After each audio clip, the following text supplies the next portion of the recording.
Kisah akan berfokus pada seorang veteran perang Vietnam bernama Travis Bickle. Ini orangnya. Saat ini Travis tinggal di kota New York dan bekerja sebagai seorang supir taksi. Namun rasa hampa dan kesendiriannya membuat Travis memiliki masalah dengan tidur yang biasa disebut dengan insomnia. Akhirnya Travis mengajukan diri untuk bekerja double shift siang dan malam, siap untuk ditempatkan di mana saja dan kapan saja asalkan memiliki aktivitas untuk mengisi waktu luangnya.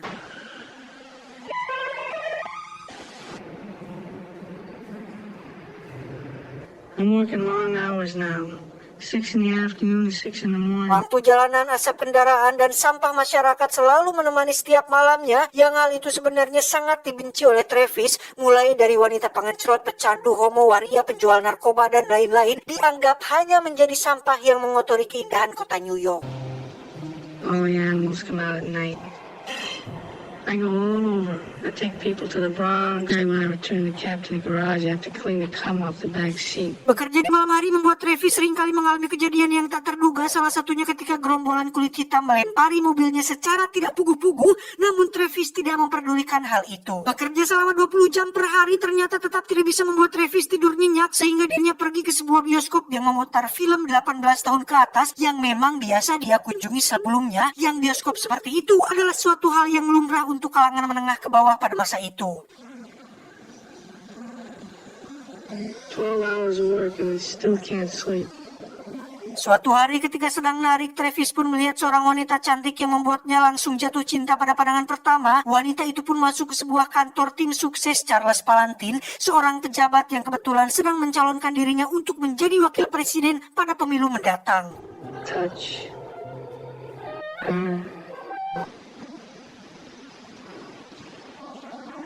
Wanita ini bernama Betsy, seorang karyawati yang tergabung dalam tim humas kampanye yang bertugas untuk membuat slogan-slogan yang berkaitan dengan program Charles Valentine. Keesokan harinya, Travis dengan pakaian rapinya pun nekat memasuki kantor tempat Betsy bekerja, mengaku ingin menjadi sukarelawan untuk mendukung Charles Valentine sebagai presiden, berharap hal ini bisa membuatnya menjadi dekat dengan Betsy. Dengan belak-belakan, Travis pun mengatakan bahwa Betsy adalah wanita cantik yang pernah ditemuinya seumur hidup, sehingga Betsy langsung tersipu malu dan mau diajak untuk nonton bareng oleh Travis. Dan alangkah polosnya Travis ketika Betsy diajak nonton film di bioskop yang biasa dia datangi, yakni bioskop yang menayangkan film 18 tahun ke atas. Ketika film diputar, awalnya semua nampak normal-normal saja, ada drama antagonis dan protagonis, tetapi ketika durasi sudah mulai memasuki adegan reproduksi, Betsy pun mulai merasa tidak nyaman ketika adegan tersebut mendominasi durasi film, bahkan lebih lama ketimbang adegan dramanya, yang alhasil Betsy pun segera keluar dari bioskop dengan raut wajah yang penuh kekehilan atau kekesalan.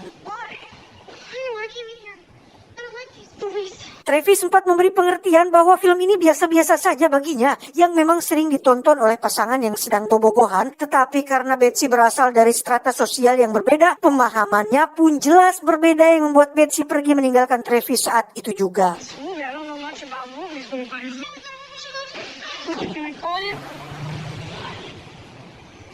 Sejak malam itu, Travis pun berkali-kali mencoba untuk menghubungi Betsy yang pastinya sudah ilfil dan gilih dengannya, sehingga Travis akhirnya nekat mendatangi kantor tempat Betsy bekerja, berteriak dengan nada tinggi dan amek-amekanlah kata-kata makian, mencoba melampiaskan kekecewaannya terhadap Betsy yang dianggapnya hanya memberikan harapan palsu tanpa menjelaskan apa-apa.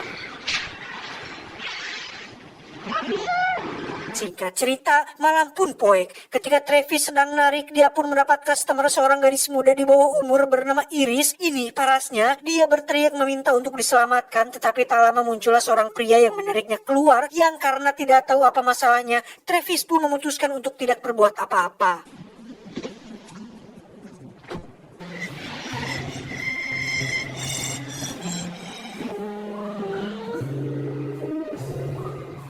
Selanjutnya, Travis mendapat seorang pelanggan, seorang pria kantoran yang meminta untuk berhenti tepat di sebuah gedung apartemen. Si pria mengatakan bahwa wanita yang berada di jendela tersebut adalah istrinya yang sedang berselingkuh dengan laki-laki lain, di mana si pria saat ini belum siap untuk menggerebek atau melakukan tindakan yang saat waktunya tiba nanti, si pria mengatakan bahwa dirinya akan membunuh mereka berdua menggunakan pistol Magnum kaliber 44. Perkataan pria itu pun mulai merasuk ke dalam pikiran Travis, di mana kesendirian dan kekosongan pikirannya membuat Travis mudah terpengaruh dengan hal-hal yang dinyupainya, termasuk pistol Magnum kaliber 44 yang dikatakan oleh pria tersebut. Oh, this is following me my whole life. Everywhere. Dan secara kebetulan, saat ini Travis sedang melihat sebuah acara televisi yang menayangkan pidato dari Charles Valentine yang secara tidak langsung telah mengingatkannya pada Betsy, sehingga Charles mulai memiliki niat buruk untuk menyakiti Charles yang dianggapnya adalah atasan atau bos Betsy yang pantas untuk menerima pelajaran atas kekecewaannya tersebut. One day distinguished from the next. Berkat seorang kenalan sesama supir taksi, Travis pun menemui seorang penjual senjata ilegal. Di sana dia diperlihatkan beberapa senjata yang cukup keren, yang salah satunya adalah Magnum kaliber 44. Dengan uang yang dimilikinya hasil nyupir, Travis pun membeli 4 buah pistol yang berbeda dan berniat untuk menjadi sosok baru dengan mendobrak kehidupannya saat ini. Ada 2 rencana pilihan yang ingin dijalankan oleh Travis. Pertama, membunuh Charles Valentine. Kedua, melenyapkan sampah masyarakat dan mengotori pinggiran kota New York. Not a little honey. You take this. Oh, here, walk down here.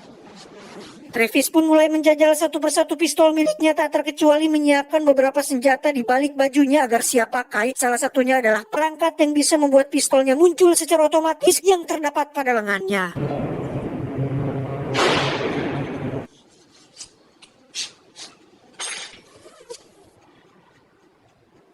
Tak hanya itu, Travis dengan sosok baru ini pun mulai rajin berolahraga dan mengurangi makanan-makanan tidak sehat, di mana hal ini adalah bentuk perubahannya secara drastis untuk mendobrak batas dan dirinya sendiri yang berbeda dari sebelumnya. From now on, it'll be total organization.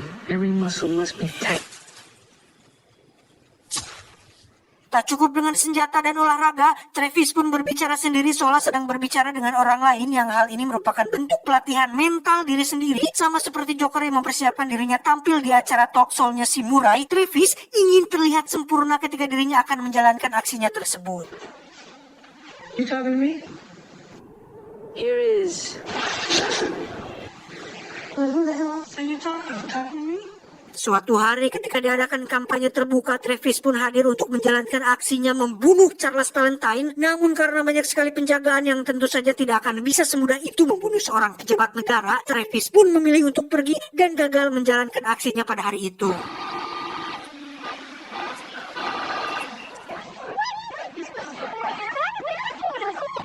Malam harinya ketika Travis sedang berada di swalayan, terjadi sesuatu yang mengejutkan ketika seorang penjahat sedang mencoba merampok uang yang ada di kasir, di mana Travis yang kini selalu membawa pistolnya kemana-mana pun langsung menembak penjahat tersebut dan segera disuruh pergi oleh si kasir yang berterima kasih atas bantuannya tersebut.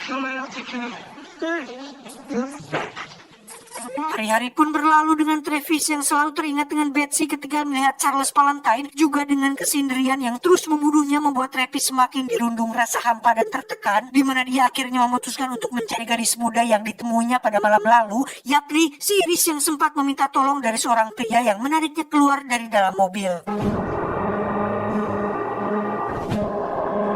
Ternyata Iris adalah seorang wanita pengantrit yang bekerja kepada seorang mucikari bernama Sporty. Ini bebenguknya. Setelah tidak berhasil membunuh Charles, Travis akhirnya beralih ke tujuan keduanya, yakni melenyapkan sampah-sampah masyarakat yang ada di kota New York, dimulai dengan membantu Iris keluar dari lingkaran hitam alias dunia prostitusi yang digelutinya selama ini.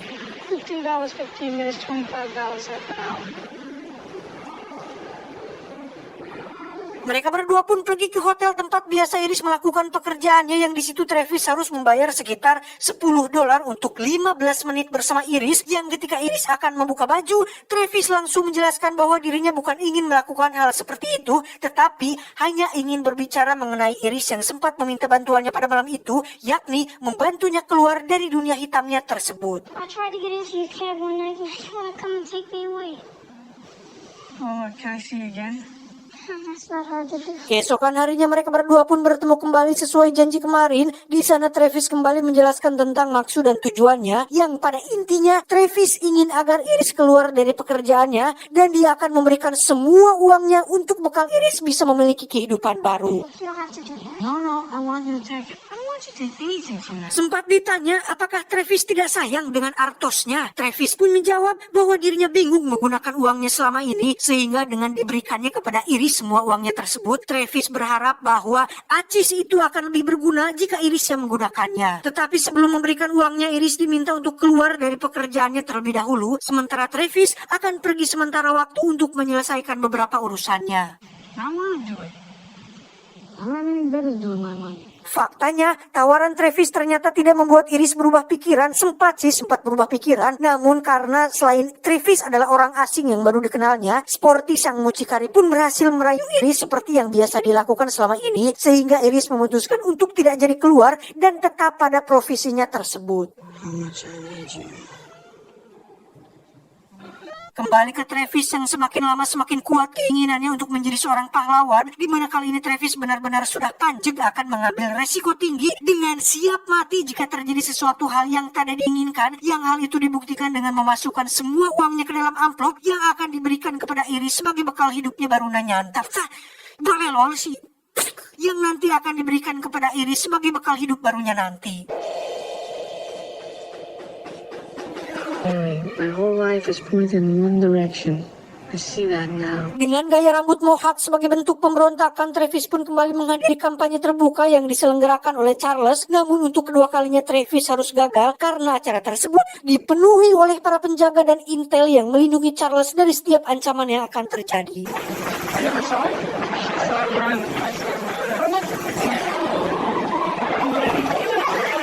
Dengan kegagalannya tersebut, Travis tidak menyerah dan beralih ke opsi kedua, yakni menghapuskan sampah-sampah masyarakat dengan mendatangi Sporty si mucikari di tempat kerjanya. Saat itu Sporty terlihat sedang menunggu para pelanggannya tepat di depan gedung hotel, untuk kemudian Travis mendatanginya dan tanpa banyak cakap, Travis langsung menembak Sporty di perutnya hingga dia ngajongkeng tidak kuala kaya. Selanjutnya Travis pun masuk ke dalam hotel dan menembak si penjaga hotel yang biasa menerima para pria hidung belang, tapi tiba-tiba Sporty menembaknya tepat di bagian leher, sehingga Travis kembali menembak si Sporty yang kali ini dia berhasil membuatnya terbunuh.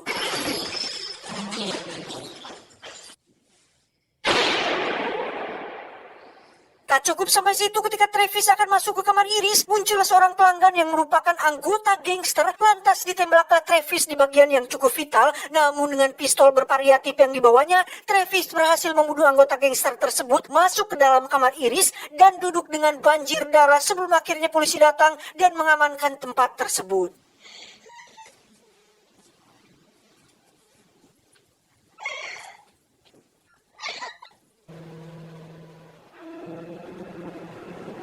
Beberapa waktu setelah kejadian itu, kita akan melihat sebuah koran mengenai aksi heroik yang dilakukan oleh seorang supir taksi biasa, yakni tentu saja si Travis, yang ternyata aksinya tersebut dinyatakan sebuah aksi kepahlawanan yang dilakukan oleh orang yang bukan siapa-siapa. Bahkan Iris sekarang sudah kembali ke keluarganya dan hidup bahagia berkat bantuan supir taksi asing, yakni Travis. Dan Anda akan sedikit dibuat terkejut saat mengetahui bahwa Travis ternyata masih hidup dan kembali bekerja sebagai seorang supir taksi. Bekas luka tembakan yang ada pada lehernya menandakan bahwa Travis berhasil selamat dan pelurunya tidak sampai tertembak ke dalam, hanya menyerempet dan menembus sedikit dari kulit lehernya.